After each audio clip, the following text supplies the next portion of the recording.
Hey, my name is Nate Calloway.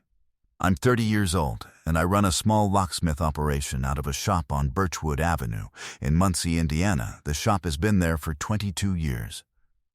My Uncle Ray started it. I worked summers for him from the time I was 14, and when he retired 6 years ago and asked if I wanted to take it over, I said yes without needing to think about it. The sign above the door still says Ray's Lock and Key in the same faded red letters it always has, and I have never seen a reason to change it.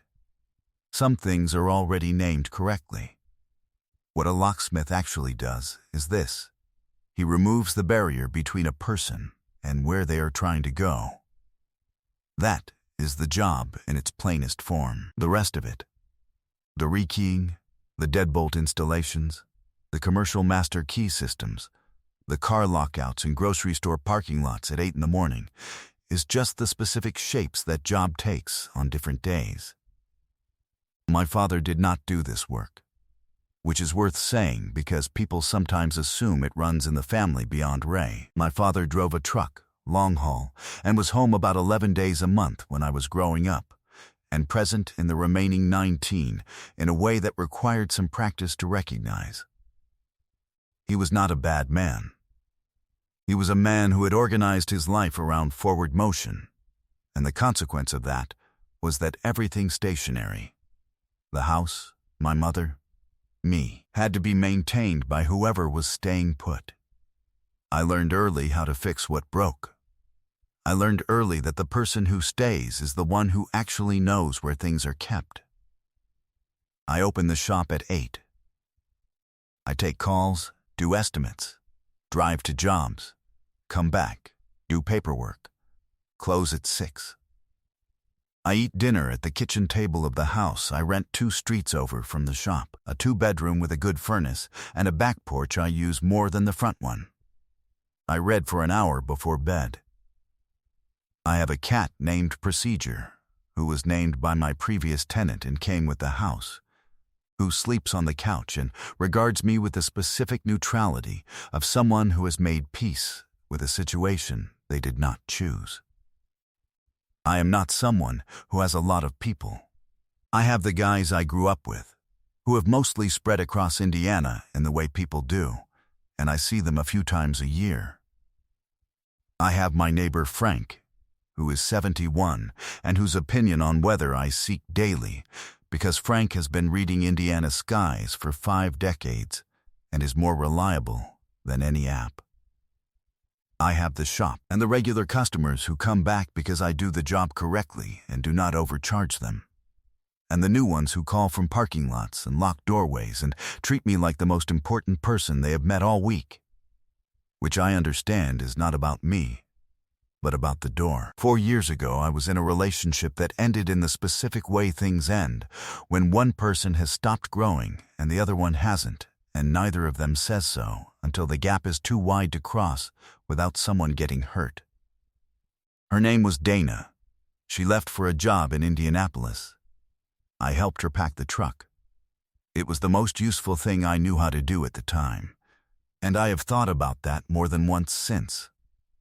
I tell you this not because it is still a wound, but because it is the context for the quiet of the house on Birchwood Avenue, the back porch, the cat who does not belong to me, and the 4 years of getting very good at a job that is fundamentally about helping people get back to where they already belong. That was the shape of my life on a Thursday evening in late April when I got a call at 5:47 from a number I didn't recognize, and a woman's voice said, "Hi, I'm so sorry to bother you. I know you're probably almost closed. I've locked myself out of my apartment on Elm Court, the building with the green awning, and the super is away until tomorrow." I was, in fact, already closing. The sign was flipped. I had my jacket on. I almost said I'd give her the number for an emergency service out of Indianapolis. They were more expensive and slower, and I had used them as a referral for years. It was the sensible thing. It was 5:47, and I had a back porch and a book I'd been meaning to get back to. But there was something in the way she said, "I know you're probably almost closed," the apology already built in. The acknowledgement that she was asking more than she was entitled to. That was the specific voice of someone who does not ask for things easily. Asking. I wrote down the address. The building on Elm Court had a green awning the color of old money, and she was standing under it with her arms crossed over her chest. Not because it was cold. It was a warm April evening, but in the particular posture of a person who is annoyed at themselves and trying to hold the feeling in. Brown hair in a ponytail that had been neat at some earlier point in the day and had since given up. A work bag on one shoulder, laptop sleeve sticking out, strap pulled tight the way you pull it when you are used to carrying more than you should. One shoe untied. She hadn't noticed, or she had noticed and wasn't dealing with it yet, which I recognized as a triage decision. Her jaw was set, not angry at me, at herself. I pulled up and got out with my bag, and she looked at the van and then at me and said, "You actually came. You called," I said. She looked at me for a moment like that was an answer that required processing. "I thought you'd be closed," she said. "I was closing," I said. "What lock?" "First floor, Unit 4. The deadbolt sticks a little in warm weather. I usually give it a shoulder, but today I managed to lock myself out before the shoulder stage." I looked at her. "You shoulder your deadbolt?" "Not hard," she said. "That's how you strip the bolt housing," I said. "It's not the lock sticking. The door frame has shifted. It happens in older buildings in the spring when the wood swells. You need the frame planed, not the bolt forced." She looked at me with an expression I would come to recognize over the following months, a kind of recalibration. The specific face she made when she had been doing something a particular way and had just been told why it wasn't working. "Is that a thing you fix?" she said. "Door planing as a carpenter," I said. "But I can look at the frame and tell you what to tell him." We went inside. The lock was a standard 5-pin deadbolt, well maintained, no signs of wear beyond the normal. I had it open in 40 seconds. She watched the whole time without looking away, which most people don't do. They check their phone or look at the ceiling or make conversation to fill the space. She watched my hands. "How do you do that without the key?" she said. "The key is just one way of telling the lock what it needs to know," I said. "There are others." She considered this. "That's either very profound or very unsettling." "Probably both," I said. I examined the door frame while I had the door open. The wood had swollen against the strike plate on the upper hinge side, which was putting lateral pressure on the bolt and making the throw stiff. I showed her where, and she crouched down beside me and looked at the place I was pointing with the same focused attention she had given my hands. "So every spring," she said. "Every spring until the frame gets planed," I said. "Or you can plane it yourself if you have a block plane. It's not complicated." "I don't own a block plane," she said. "Most people don't," I said. I stood up and wrote the carpenter's name and number on the back of a card and handed it to her. "Tell him Nate sent you. He'll be straightforward with you." She took the card and looked at it, and then looked at me. "I'm Ren," she said. I should have said that first. "Nate," I said. "I should have put it on the card." She laughed. Short, surprised, genuine, the specific laugh that escapes rather than being offered. I picked up my bag. I was at the door. I almost left. Job was done, the card was given, the frame explanation had been more than she was paying for. 5:47 had become 6:20, and procedure was waiting, and the back porch was waiting. But she was still holding the card with both hands the way she'd held her bag strap, like something she hadn't decided yet what to do with, and she said, "What do I owe you?" "Service call rate," I said. 70. She went into the bag for her wallet, And while she was finding it, she said, without looking up, "Do you always explain the actual problem instead of just fixing the thing that got you paid?" "If I just fix the thing that got me paid," I said, "you call me again next spring." She looked up. She had the same recalibration expression. "And if you explain the actual problem?" she said. "You call Pete the carpenter," I said, "and then you don't need either of us again." She was quiet for a moment. She handed me $75 and did not ask for change. "The shoe," I said. She looked down. Untied right shoe. She tied it without making a thing of it and said, "Thank you, Nate." I went back to the van. I drove to Birchwood and sat in the lot behind the shop for a few minutes before I went inside. I had been a locksmith for 6 years. I had unlocked approximately 1,100 residential doors, give or take. I had not, before that evening, thought specifically about the person on the other side of any of them after the job was done. I thought about Wren. I went inside and fed procedure and did not think about her for the rest of the evening, which required more effort than it should have. She called Pete the carpenter. I know because Pete called me 2 days later and said, "Woman came in, Wren something, said you sent her. Door frame job on Elm Court." And I said yes, and Pete said, "She asked questions the whole time." Good questions. She knew what she was looking for before I told her what it was, and I said yes. And Pete said, "You know her well?" And I said no. And Pete said, and went back to his work. That was a Friday. On Saturday, I was doing a commercial rekeying job 2 buildings down from Elm Court, and I was loading the van when I saw her. She was coming out of the building with a coffee in one hand and a folder of papers under her arm, and she was walking in the way people walk when they have somewhere to be that they are genuinely interested in arriving at. She saw me before I decided whether to say something. "The locksmith," she said. "The shoulder dasher," I said. She stopped. She was wearing a different work bag, smaller, and her hair was down, and she looked like a person who had slept and eaten and was ready for whatever the Saturday had in her folder. "Pete was good," she said. "He planed the frame, and then he showed me what to look for in the future." I appreciated that. "He's thorough," I said. "You're thorough," she said.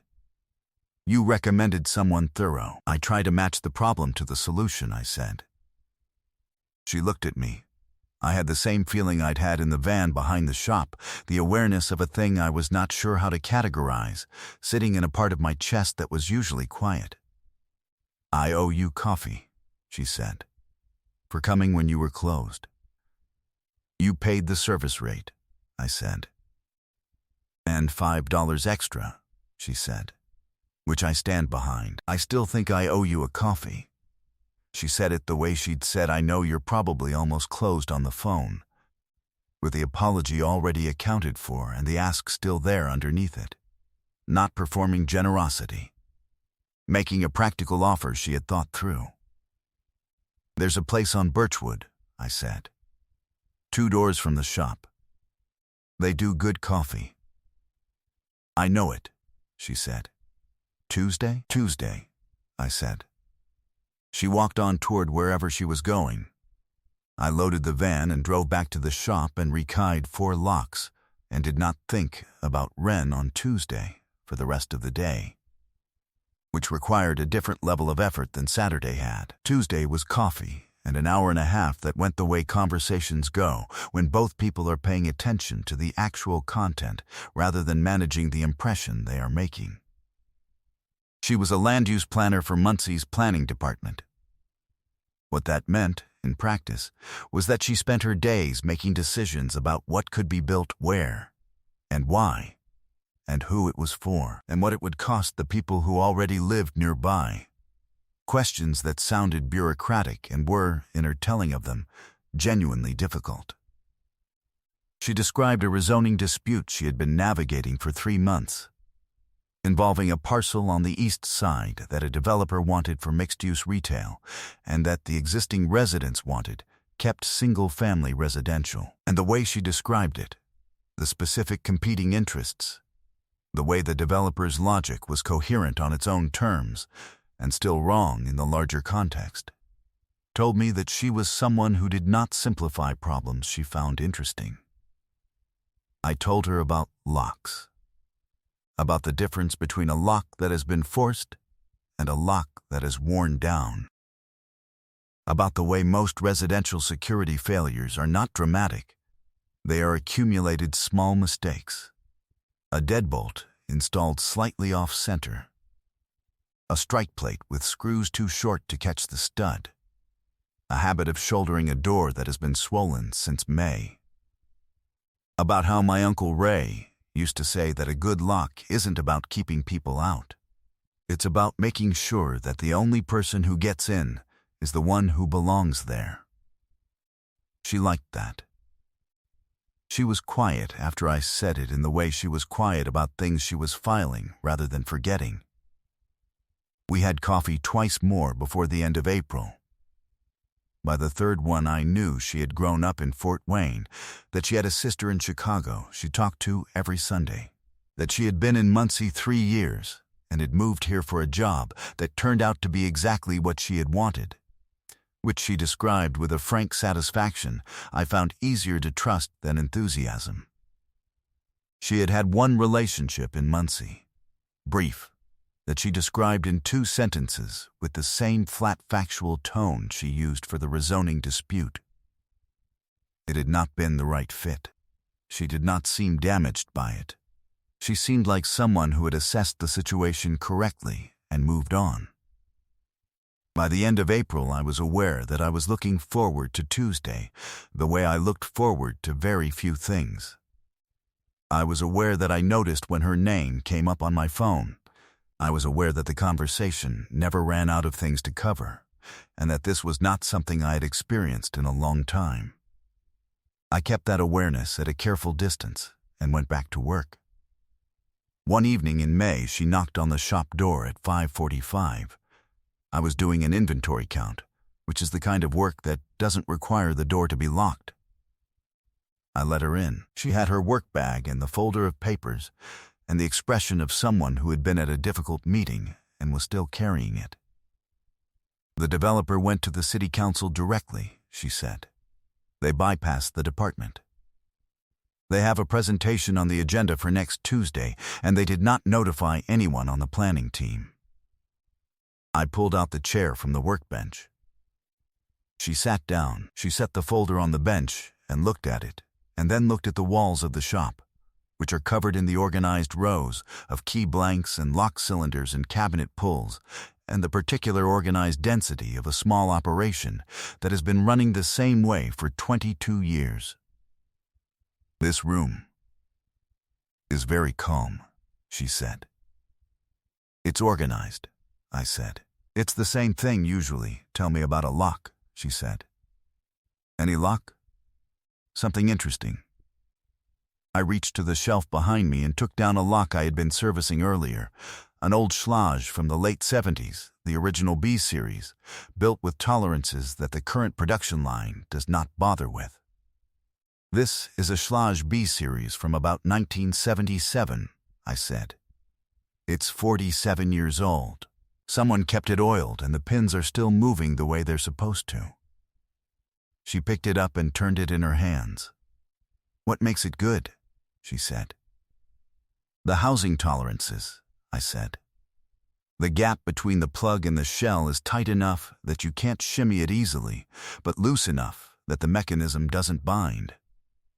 There's a specific range it has to be in. Too loose and the lock is vulnerable. Too tight and the mechanism works against itself. She held it and looked at it. That's a very good range to be in, she said. For things generally. For most mechanisms, I said. She set it back down. She looked at the folder.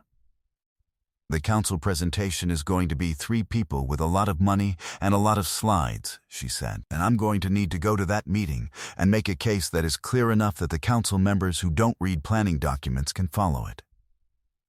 What's the actual argument? I said. The parcel is adjacent to the oldest housing stock on the east side, she said. The residents are older. Mostly, they have been in those houses 30, 40 years. The mixed-use development increases foot traffic, changes the parking patterns, and the studies the developer cited were all from similar developments in growing markets. Muncie is not a growing market. The study results don't transfer. So the developer's data is real, but the application is wrong, I said. Exactly, she said. The data isn't the problem. The framing is. Can you show the council a version of the same data applied correctly? I said. She was quiet for a moment. She looked at me. I can, she said slowly. I have the original studies. I could annotate the methodology sections and show specifically where the market conditions diverge. Then you have your presentation, I said. She looked at the folder. Then at me. Something in her face had settled, the way a room settles when the last window is closed. You're good at this, she said. Finding the actual problem. It's the same job, I said. It's not though, she said. It is, I said. Someone calls me because they can't get into a place they belong. I find the real reason the door isn't opening. I fix the real reason, not the presenting symptom. You're doing the same thing. The developer is the presenting symptom. The real problem is that someone is using accurate data to tell a story that doesn't fit the actual location. She was quiet for a long time. She was looking at me with an expression I hadn't seen on her before. Not the recalibration expression, not the processing expression, something more direct than those. Something that had stopped managing itself. My father did something like that, she said. Figured out what was actually wrong. He was a doctor, but not the kind who looks at test results and matches them to a diagnosis. The kind who sat with people and figured out what they were actually describing underneath what they were saying. She paused. He died my second year in Muncie, she said. I hadn't been here long enough to have anyone to call. She said it in the flat factual tone, the same one as the rezoning dispute and the relationship in 2 sentences. But this one had a different weight in it. The weight of a thing that has been stated plainly because the alternative is not saying it at all, and not saying it is no longer an option.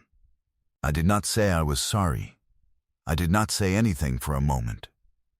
I know what it feels like, I said, to be new somewhere when the thing happens. She looked at me. My mother had a stroke my first year running the shop, I said. I had just taken over from Ray. I didn't know Muncie well yet. I didn't have. I just had the shop. I drove to Fort Wayne and back twice a week for 6 months. She's all right, I said. She's in Fort Wayne. I see her Sundays. Wren was quiet. She put her hand on the bench surface between us, not on my hand, just near it. The way you put a hand somewhere when you want the gesture to exist, without demanding a response. I looked at the hand. I did not analyze it. I noted it the way you note a reading that tells you something true about the state of a mechanism. She picked up her folder. I should go write this presentation, she said. You know what to say, I said. I do now, she said. She paused at the door.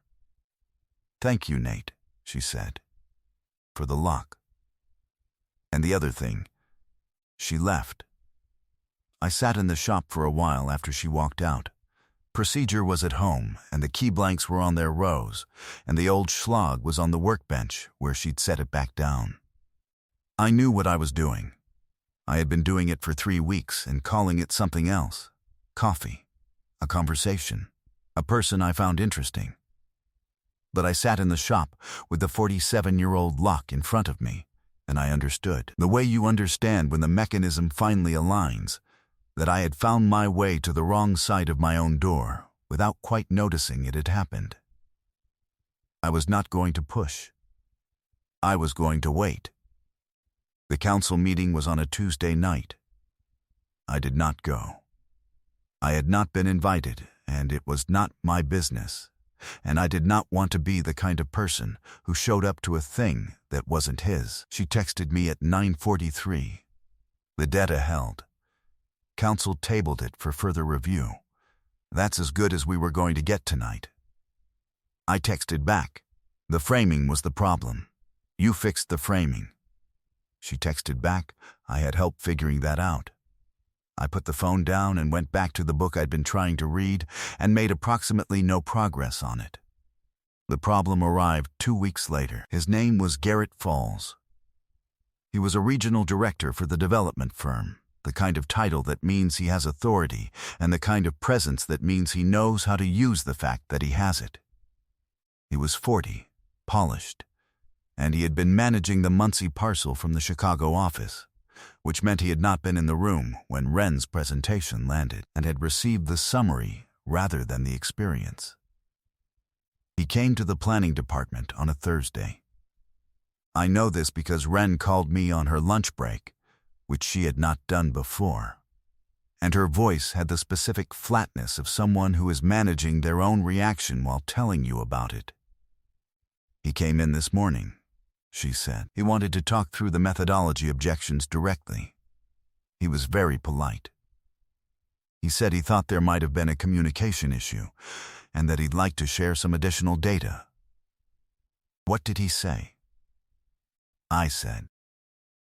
He said my interpretation of the market comparison studies was limited by my unfamiliarity with how regional developers assess risk. He said it without any heat. Very measured, very collegial, she paused. He also mentioned that he had worked on projects in 6 Indiana cities and knew several people on the planning boards in 3 of them. That last sentence landed the way a certain reading lands, not alarming on its face, but not random either. He was telling you he has relationships, I said. Yes, she said. Did he threaten anything directly? No, she said. He was entirely pleasant. That was the part that was hard to answer. I understood the technique. A certain kind of pressure doesn't announce itself. It just makes the space smaller until the person inside it starts to feel like the problem. What do you want to do? I said. She was quiet for a moment. I want to do my job correctly, she said, which I have been doing. Then do that, I said. He's coming back Monday, she said. He wants to present the additional data to the department. Let him present it, I said. If the data is valid, you account for it. If it isn't, you'll know. And if he brings the council relationships into it, then the council has to decide what kind of council they want to be, I said. That part isn't yours to control. Your part is the methodology. You know the methodology. She was quiet. Then, you're steady, Nate. I'm a locksmith, I said. We don't panic about locks. The short, surprised laugh. I'll let you know how Monday goes, she said. Monday came. I did not hear from her until 4 in the afternoon when she texted, "Can you come to the shop tonight?" I was already there. She arrived at 5:30 with her work bag and her folder, and the expression I had not seen since the night she told me about her father. Not the managing expression, the one underneath it. She set her folder on the workbench and said, "He presented additional data. It was real data. It was accurately cited. And it was from a city in Minnesota with a 20% population growth curve that has absolutely nothing to do with Muncie." Same play, I said. New data, same framing problem. Yes, she said. And I said so. In the meeting, in front of my director and 2 council members who were observing. How did he take it? He didn't take it badly, she said. He was very smooth. He said he appreciated my attention to detail and that he thought further conversation would be productive. She paused, and then he said he'd noticed I was relatively new to municipal planning and that he'd be happy to connect me with some of the senior planners he'd worked with in other cities who might offer some useful perspective on career development. The shop was quiet. He suggested your career needed guidance, I said. He did, she said, in front of my director, who said nothing. I looked at her.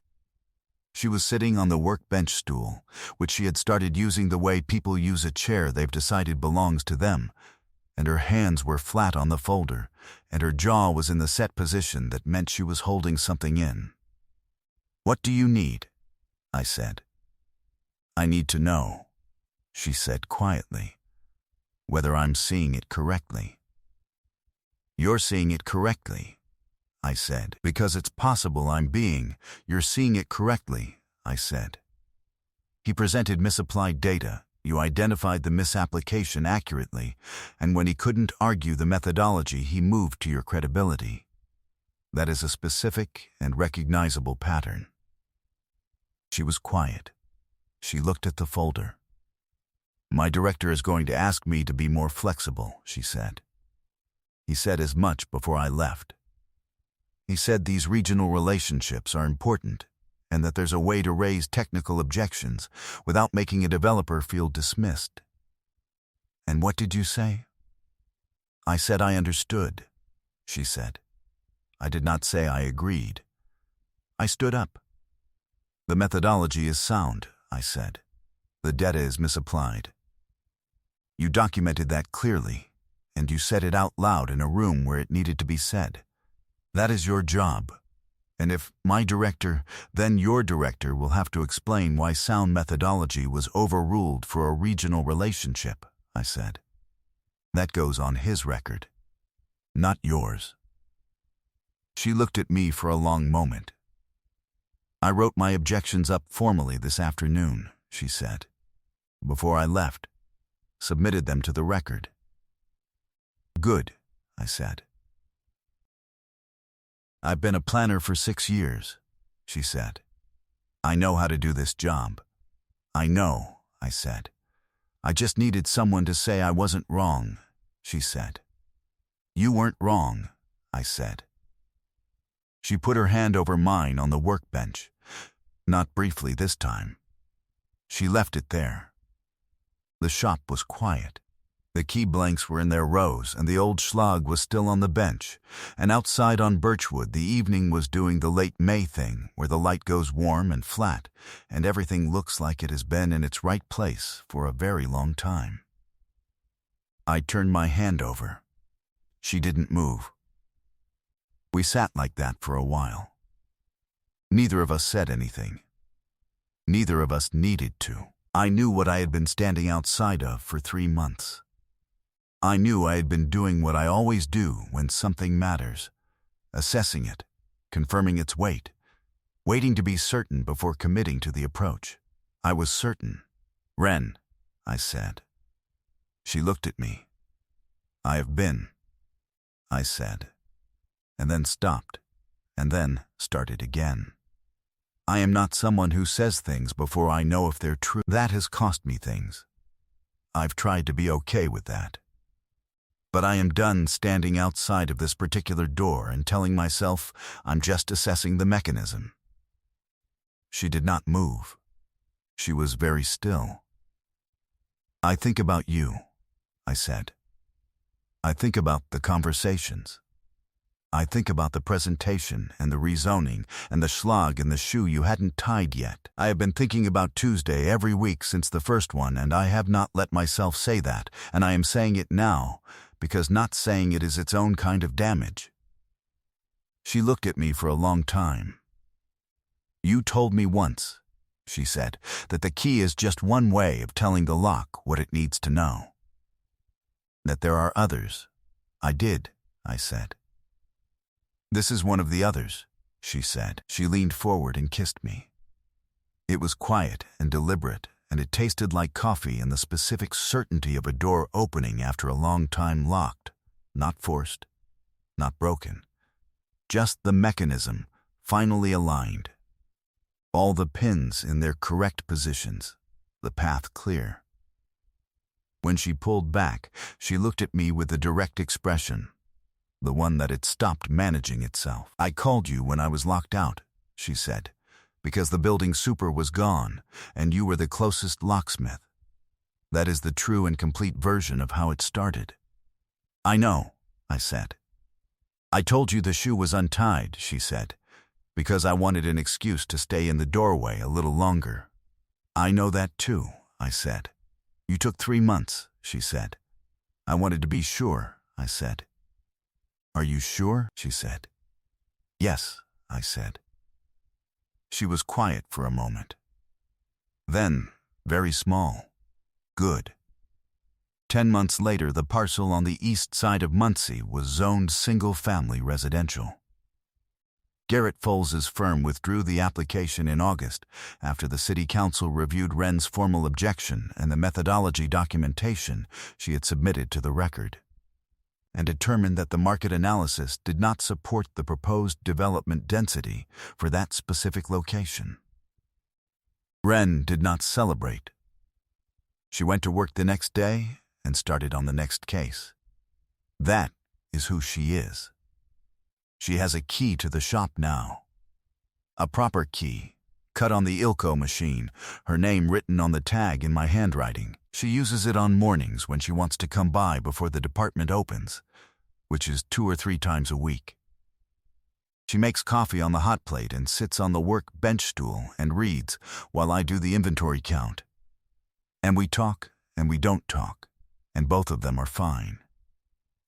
Procedure has decided she is acceptable, which is the highest endorsement Procedure offers. My Uncle Ray came by the shop in September. He sat in the old chair in the corner, the one that has been in that spot since he opened the place, and he drank the coffee I made him, and at some point he looked at the work bench stool and at the second coffee cup, and he said, "Place has a different feeling." "It's the same shop," I said. "It's not," he said. He drank his coffee. He didn't need to say anything else.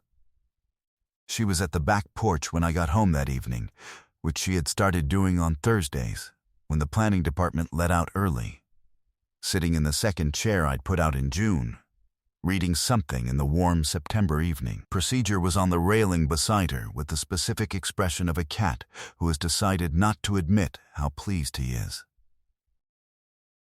I sat in the first chair and she didn't look up from her page, and I didn't need her to, and the street went on doing the things streets do at the end of a September evening, and everything was ordinary in the specific way that ordinary becomes the best possible thing. I used to think my job was about the door, about removing the barrier, about getting the person back to where they belonged. I understand now that the door is only part of it. The door opens, and then there is a decision. Are you going back to where you already were, or are you going somewhere different? The barrier being gone is not the ending. It is the first thing that has to happen. Maybe some doors lock themselves at the right moment. Maybe the mechanism holds exactly long enough for the right key to arrive. Maybe the best thing that ever came to my shop window, on a warm April evening when I was almost already closed, was a woman standing under a green awning with one shoe untied, who only wanted to wait there with me until the thing that was closed finally opened. She only wanted to wait. I was the one worth waiting for.